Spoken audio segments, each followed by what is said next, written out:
அதுவும் இந்த ஆண்டு முள்ளிவாய்க்கால் நினைவேந்தல் வரும்போது 18ஆம் தேதி வரும்போது கூடுதலாக செலுத்துவதும், வட்டுக்கோட்டை தீர்மானம் அதன் பிறகு அவர்கள் எடுத்த முடிவுகள், சட்டப்படி போராட முன்வந்தும் கூட சட்டத்தை அங்கீகரிக்காதது, ஆதிக்கம் செலுத்தக்கூடிய இனத்தினுடைய அராஜகங்களும், சர்வாதிகாரங்களும், பாசிசங்களும், மக்கள் வந்து துச்சமா உயிர்களை படுகொலை செய்வதும் என்ற நிலையில் தான் அது. அந்த 1948ல ஒருங்கிணைந்த இலங்கைக்கான விடுதலையை சிங்கள சிங்கள அதிகார வர்க்கத்திடம் கொடுத்துவிட்டு போனார்கள். தமிழர்களும் அப்பொழுது பெருசா தனிநாடு கேட்டு ஒரு மக்கள் எழுச்சியை கொண்டு வரவில்லை. சேர்ந்து வாழ்வோம் என்றும் இருந்தார்கள். ஆனால் 48க்கு பிறகு ஒற்றை இன மேலாதிக்கம், சிங்கள இன மேலாதிக்கம், சிங்கள மொழி மேலாதிக்கம் என்று சட்டம் இருக்கிறதோ இல்லையோ நடைமுறையில் கொண்டு வந்து விட்டார்கள். இந்த கூட்டாட்சி என்று கேட்டுக் கொண்டு வந்து அவர்கள் ஏமாற்றி நெருக்கி ஒற்றையாட்சியை கொண்டு வந்து விட்டார்கள். கான்ஸ்டிடியூஷன் கொண்டு வந்து 1972 ஒரு புதிய அரசியல் சட்டம் கொண்டு வந்து ஒற்றையாட்சியை கொண்டு வந்து விட்டார்கள். ஒற்றை மொழி ஏற்கனவே கொண்டு வந்துட்டான். ஒற்றையாட்சி முறையை கொண்டு வந்துட்டான் புதிய அரசியல் சட்டத்தில். மாநில இடைக்கால தேர்தல், மாநில தேர்தல்லாம் வச்சிருந்தாங்க. அந்த மாநில தேர்தல் இப்ப நடக்கிறதில்ல. அது நடந்தாலும் நமக்கு ஒன்றும் பயன் இல்லை. அது ஒன்றும் அதிகாரம் இல்லை. ஆனால் அதிகாரம் இல்லாத மாநில தேர்தலையும் அவர்கள் நடத்துவதில்லை. எல்லாம் ஃப்ராடு. ஞாபகம் வச்சுக்கோங்க. இப்ப இந்த மாநில உரிமைகளை பறிக்கிறது எங்க நடந்துகிட்டு இருக்கு, அங்க அதிகமா நடந்துகிட்டு இருக்கு. அதற்கு ஒரே கோரிக்கை இவரோட மாநில உரிமையெல்லாம் கேட்கறது இல்லை. ஈழத்துக்கு அந்த மக்கள்கிட்ட அவங்க இனப்படுகொலை நடந்திருக்குது என்று ஐநா மன்றம் தீர்மானம் நிறைவேற்றியிருக்கு. நேருவின் சொந்தக்காரனா இருந்தால் இந்த இனம் இப்படி அழிய விட்டிருப்பானா என்று நாவலர் நெடுஞ்செழியன் கேட்டது நினைவில் இருக்கிறது. வடக்கு மாநிலத்தில் வட்டுக்கோட்டையில் ஒரு பெரிய மாநாடு நடத்தி, தந்தை செல்வா தலைமையை நடத்தி, இனி கூட்டாட்சி கேட்கக்கூடாது, ஃபெடரேஷன்லாம் கிடையாதுப்பா, லிபரேஷன் தான், தமிழீழம் விடுதலை தான் கேட்க வேண்டும் என்று தமிழீழ விடுதலை தீர்மானம் 1976ஆம் ஆண்டு மே 14ஆம் தேதி வட்டுக்கோட்டை மாநாட்டில் போட்டார்கள். ஒருமனதாக போட்டார்கள்.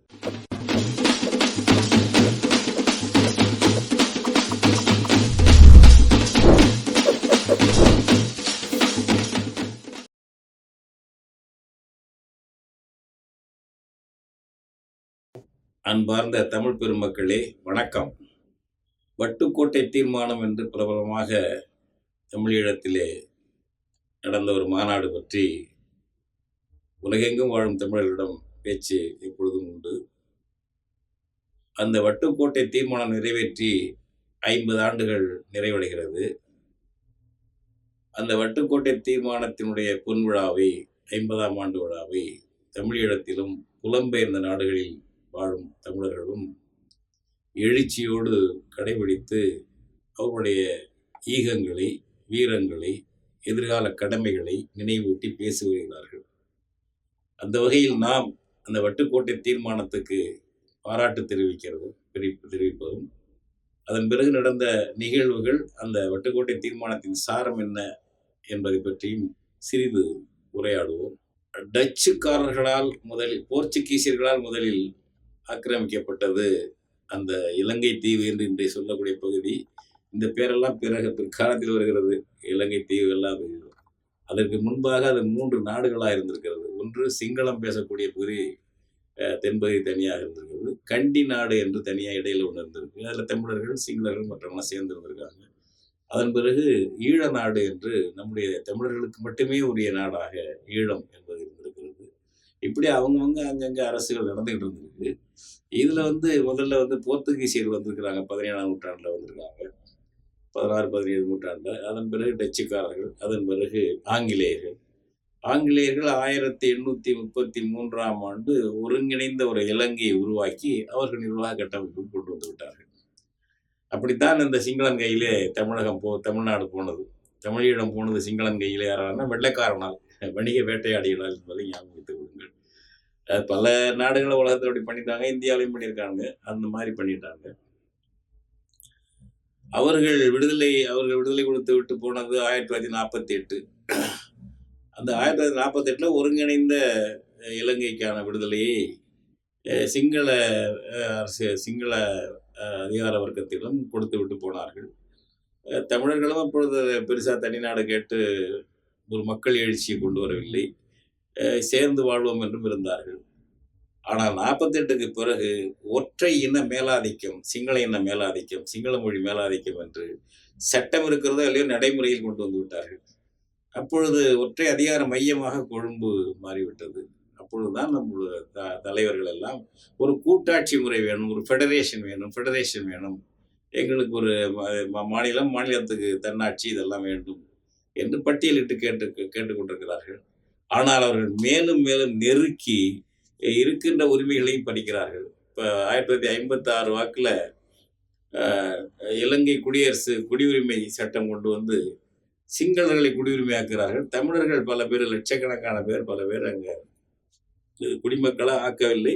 குறிப்பாக இந்தியாவிலிருந்து போய் பல 100 ஆண்டுகளாக வேலை செய்து கொண்டிருந்த தோட்ட தொழிலாளிகள், மற்ற மக்கள் அவங்க குடியுரிமையே வழங்கவில்லை 56ல. அதன் பிறகு அந்த உள்ளூர் மக்கள் ஈழத்தமிழர்களும் விடுபட்டு போனார்கள். அதன் பிறகு 58ல் சிங்களம் ஒரே சிங்களம் தான் ஆட்சி மொழி என்று கொண்டு வந்தார்கள். அதை எதிர்த்து தமிழர்கள் போராடினார்கள், பல பேரை சுட்டுக் கொன்றார்கள். தொடர்ந்து அவர்கள் நம்ம அழித்து கொண்டு சுட்டு கொலை செய்து கொண்டுதான் இருந்தார்கள். அப்பொழுது வந்து எனக்கு நினைவிருக்கிறது, அப்பொழுது ஒரு 5வது படித்துக்கிட்ட போது நெடுஞ்செழியன் கூட்டம், நாவலர் நெடுஞ்செழியன் கூட்டம் செங்கிப்பட்டியில் கேட்டது நான் பல இடத்துல சொல்லியிருக்கேன். அப்போ அவர் சொல்லுவார், அப்போ மலேசியாவிலையும் நம்ம தாக்கப்படுறோம், இங்கே இலங்கையிலும் நம்ம இனம் அழிக்கப்படுகிறது, கேட்பதற்கு நமக்கு வந்து அரசு இல்லை, இந்தியா நேரு கேட்க மறுக்கிறார் அப்படின்னு சொல்லிட்டு பேசுவார். அப்போ அது ஒரு 50-60 1959 அல்லது 60 இருக்கும் அவர் பேசுனது. அப்போ வந்து அவர் பேசும்பொழுது, நேருவின் சொந்தக்காரனாக இருந்தால் இந்த இனம் இப்படி அழிய விட்டிருப்பானா என்று நாவலர் நெடுஞ்செழியன் கேட்டது நினைவில் இருக்கிறது. அவர்கள் பேசினார்கள், மற்றவர்களெல்லாம் பேசவில்லை. தமிழ் அறிஞர்கள் பேசினார்கள். அதுபோல தொடர்ந்து நம்ம இனத்தை அவங்க அழிச்சிட்டு வந்திருக்காங்க. அண்ணா அப்போ வந்து எழுதினார், பேசினார். என்னன்னாக்க, இந்து மாக்கடல் இவ்வளவு உப்பாக இருப்பதற்கு காரணம் ஈழத் தமிழர்கள் சிந்திய கண்ணீர் கரைந்ததால் தான் என்று அப்படின்லாம் எழுதுறாரு. ஆனா எல்லாம் சேர்ந்து கடைசியில நம்மளுக்கு என்ன பண்ணாங்கன்னு அது ஒரு பக்கம் பார்ப்போம். இந்த கூட்டாட்சி என்று கேட்டுக்கொண்டு வந்து அவர்கள் ஏமாற்றி நெருக்கி ஒற்றையாட்சியை கொண்டு விட்டார்கள். கான்ஸ்டியூஷன் கொண்டு வந்து 1972 ஒரு புதிய அரசியல் சட்டம் கொண்டு வந்து ஒற்றையாட்சியை கொண்டு வந்து விட்டார்கள். ஒற்றை மொழி ஏற்கனவே கொண்டு வந்துட்டான், ஒற்றையாட்சி முறையை கொண்டு வந்தான் புதிய அரசியல் சட்டத்தில்.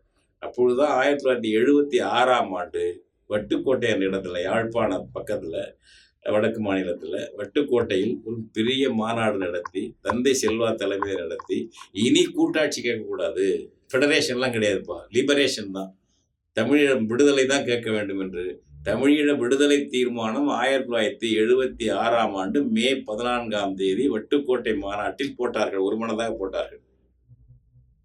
ஏகோபித்த ஆதரவு தமிழர்களுக்கு. அதன் பிறகு வந்த தேர்தல் 1977ஆம் ஆண்டு இலங்கை தேர்தலில் வடக்கு கிழக்கு மாகாணங்களில் ஏகமாக அந்த தமிழர் ஐக்கிய விடுதலை முன்னணி, அந்த பேரே அந்த ஒரு கூட்டணி வச்சிருந்தாங்க, தமிழர் ஐக்கிய விடுதலை முன்னணி என்று அதற்கு பேர். அந்த கட்சி தான் வெற்றி பெற்றுச்சு. ஒட்டுமொத்த இலங்கைக்கும் அங்கீகரிக்கப்பட்ட தலைமை எதிர்க்கட்சியாக வந்தது இந்த தமிழர் ஐக்கிய விடுதலை முன்னணி தான் வந்தது. அப்படி மக்கள் ஆதரவு கொடுத்தாங்க. 77ல் தேர்தல், அந்த தேர்தலில் அவ்வளவு ஆதரவு கொடுத்தாங்க. அவர்கள் எதுக்கும் சாய்க்கவில்லை. மேலும் மேலும் ஒற்றையாட்சி முறையை கொண்டு போனார்கள், அடக்குமுறை ஏவினார்கள். அதுல தான் ஆயுத போர் நடத்தி விடுதலை அடைவதை தவிர தேர்தல் வழியாகவோ சட்டப்படியோ ஒன்றும் கிடைக்காது என்ற முடிவுக்கு வந்து இளைஞர்கள் ஆயுத போர் நடத்த தொடங்கினார்கள். அதில் சரியான ஒரு அர்ப்பணிப்போடும் உத்திகளோடும் தியாகத்தோடும் வீரத்தோடும் போராடிய விடுதலை புலி என்ற அமைப்பு தான் எல்டிடி என்ற அமைப்பு நிலைத்தது. அதன் தலைவர் பிரபாகரன்.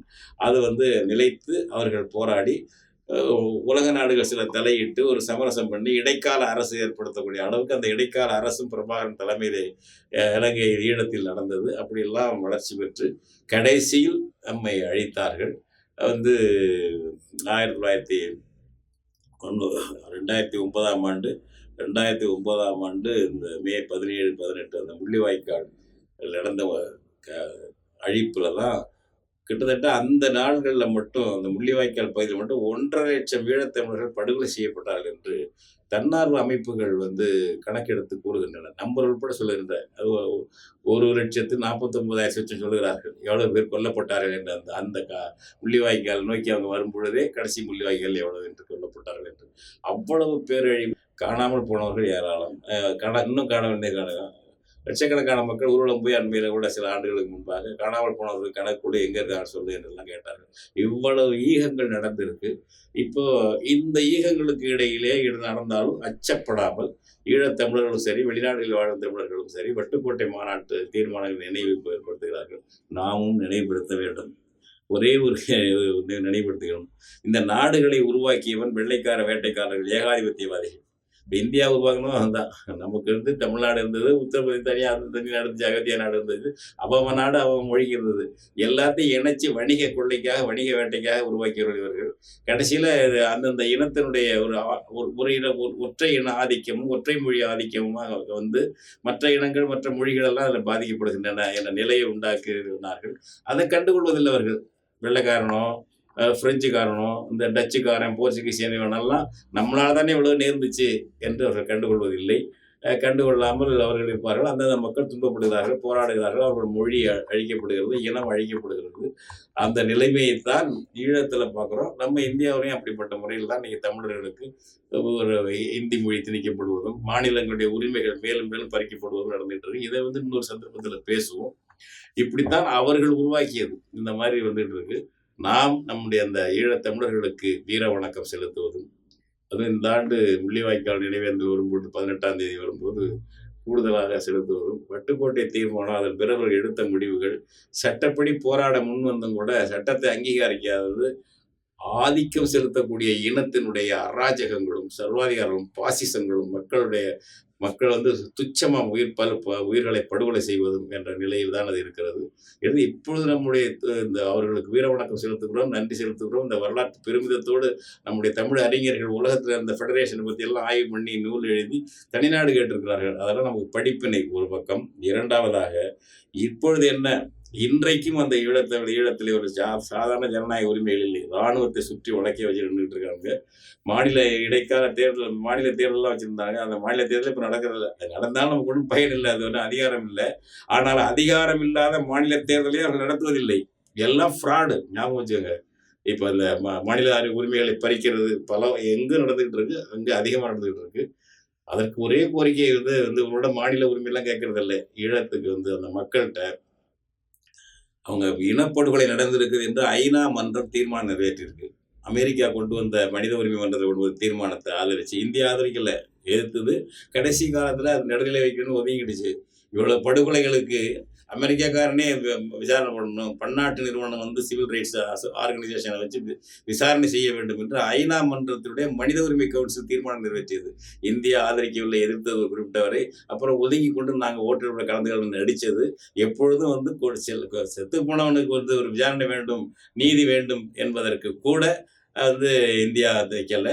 இந்த யுத்தத்தை இந்தியா ஆதரிச்சது 2008, 2009 இந்தியா ஆதரிச்சு தான் இந்தியாவுடைய வெளிநாட்டு ஆதரவுகளை திரட்டி தந்தது இந்தியா தான். அதுபோல் அன்னைக்கு நாவலர் நெடுஞ்செழியை கேட்டான்னு சொல்ல பாருங்க, நேருவின் சொந்தக்காரனாக இருந்தானே ஆனால் விட்டிருப்பானா இடத்திலே இப்பொழுது நம்மளுடைய தமிழர்களை படுகொலை செய்வதற்கு, மலேசியாவை இப்படி படுகொலை செய்வதற்கு என்றெல்லாம் அன்னைக்கு நாவலர் நெடுஞ்செழியை கேட்டார். இன்றைக்கு அவர் கேட்க மாட்டார்கள், அவர்கள் அமைப்புகளும் கேட்காது. உண்மையான தமிழர்கள், தமிழ் உணர்வாளர்கள், சிவில் ரைட்ஸில் மக்கள் உரிமையில் அக்கறை உள்ளவர்கள் நாம் தான் கேட்க வேண்டும், நாம் தான் இங்கே புரிந்து கொள்ள வேண்டும். இந்த வட்டுக்கோட்டை தீர்மானம் நிறைவேற்றிய பெருமக்களுக்கு, சான்றோர்களுக்கு வீர வணக்கம் செலுத்தணும். ஈழத்துக்காக உயிரிந்த விடுதலை புலிகளுக்கு, மக்களுக்கு, ஈழத்தமிழர்களுக்கு வீர வணக்கம் செலுத்துவோம். இது நினைவுகூர்ந்து இந்த படிப்பினையை பெற்றுக்கொண்டு நமக்கு என்ன பயன்படுகிறது என்று பார்ப்போம். இந்த ஆண்டு முள்ளிவாய்க்கால் நினைவேந்தலை மிக எழுச்சியாக வட்டுக்கோட்டை தீர்மான பொன்விழா ஆண்டு என்ற வகையிலே அதை கடைபிடிக்க வேண்டும்.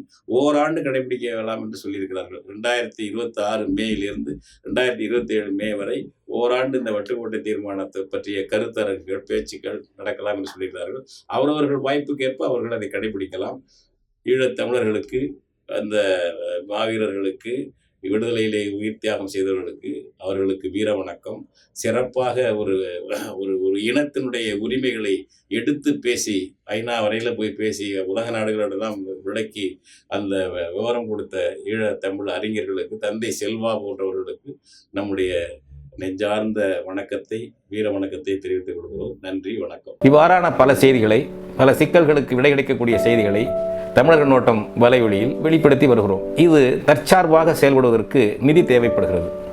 இந்த நிதியை நம்முடைய மக்களாகிய நீங்கள் தான், இளையோரும் பெரியோரும் நண்பர்களும் தோழர்களும் சான்றோரும் நீங்கள் உங்களால் இயன்ற அளவு என்ன இயலுமோ அந்த நிதியை வழங்குமாறு அன்போடும் உரிமையோடும் கேட்டுக்கொள்கிறேன். உங்களுக்கு நன்றி உணர்வோடும் பொறுப்புணர்வோடும் தமிழர் கண்ணோட்டம் செயல்படும் என்பதை உறுதி தெரிவித்துக் கொள்கிறேன். நன்றி, வணக்கம்.